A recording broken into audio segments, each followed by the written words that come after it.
Bankers Petroleum is a Toronto and AIM-listed oil producer with assets in Albania and currently focused on developing Patos Marinza, the largest onshore oil field in Europe. Well, I am joined by the Chief Executive of the company, David French. Hello, David. Oh, it's good to see you.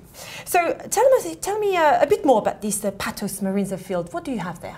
Yeah, so the Patos Marinza field is the largest hydrocarbon deposit in continental Europe. It's actually 80 years old.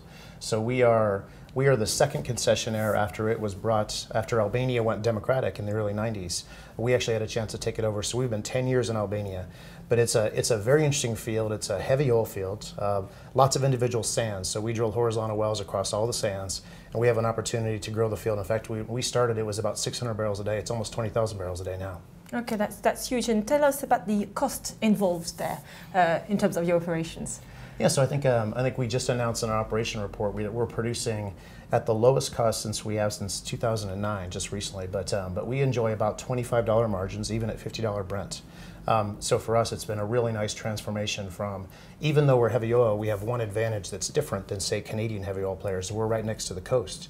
So we're able to sell product both to local refineries as well as put it on ships to sell to European markets, generally the Mediterranean. In fact, we sell about 1 in 10 barrels to New Jersey, of all places. Okay.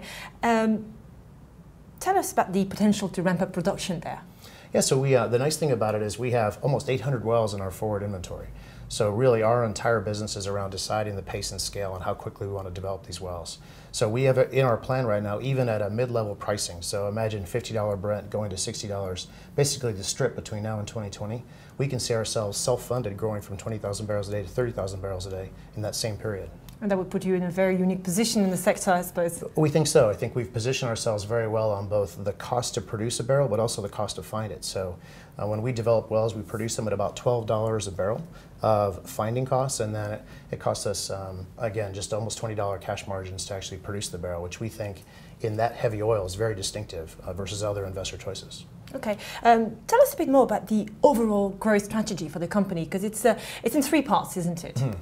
So we have 3 things we focus on, and it's not overly sophisticated, but it's actually really important in the execution.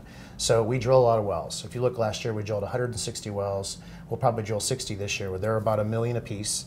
They're very quick though, so we drill them in about 10.5 days, put them on production in 18 days. So our job is to manufacture inexpensive horizontal wells in Albania.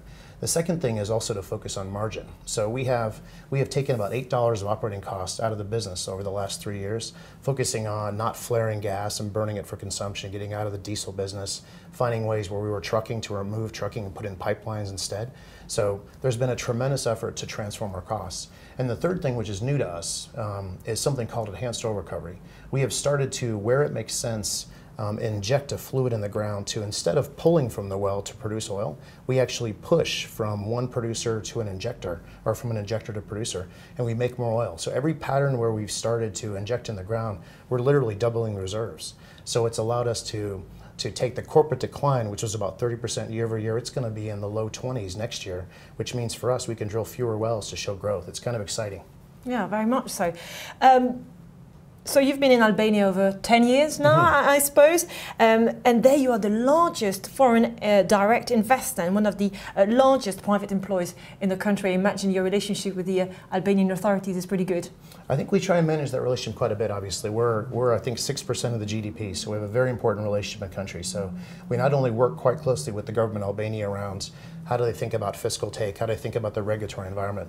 Essentially, we bring west to the east, if you think about it. We bring Western technology, Western know-how, Western business practices into an emerging market in Albania. So they see us as, I think, a real opportunity to develop the country and develop this asset very much the way it would be developed in Western Canada, which for us has created a unique relationship with them. Yeah, because I suppose in Europe, Albania is considered to be a bit of a frontier land, isn't mm-hmm. it? Tell us a bit more about the operating environment. Is it relatively stable? I think it's been, when we took the concession, we actually took the concession, the government in Albania really has 2 major political parties. And when we received the concession under the Socialist Party, the Democratic Party ruled there for about 8 years in between, but we've worked with both political parties. I mean, it's a relatively stable government.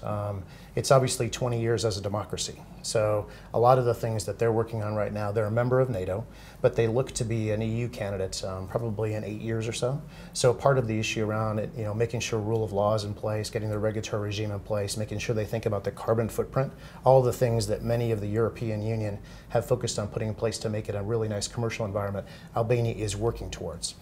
So we see it as a wonderful emerging market, a very stable country and a place to do business, and it just happens to be, an exceptional rock quality. So for us, it draws investments, capital, and the wells we were drilling last year at $100 Brent, they were well north of 100% rate of return. Even at $50 Brent, these wells are 20 to 30% rate of return. It's a great investment quality and a great partner with the country.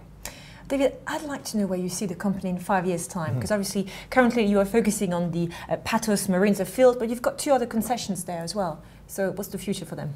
We do. So the 2 other concessions are almost they're almost ancillary or actually supportive of our main field. So Kochova is a small concession, but it's light oil. So it is 17 to 18 degree API, and our main field is a 9 degree API. So every well that we develop there, we use to actually blend our crude to help us treat it. The other concession we have is called Block F, and it's a gas concession. The field we produce has 200 million barrels of reserves, but there's 1 billion barrels at the southern end of the field that probably is too thick for us to produce under normal conventional work. Okay. If you're in Western Canada, almost everyone uses steam ultimately. So the reason why we took Block F was it's probably 5 years away. We want to find a solution for trying to heat some water to inject in the ground to produce this enormous resource at the southern end of the field, which we can't spend time on now because everything we have is really developed on cold flow. So that's the beauty of this thing, is it's a wonderful sandbox to play in. So we have a development that has plenty of opportunity for the next several years, but this opportunity to heat the oil and produce for many, many generations to come. Well, David, thank you very much. My pleasure, Sean. David French, Chief Executive at Bankers Petroleum.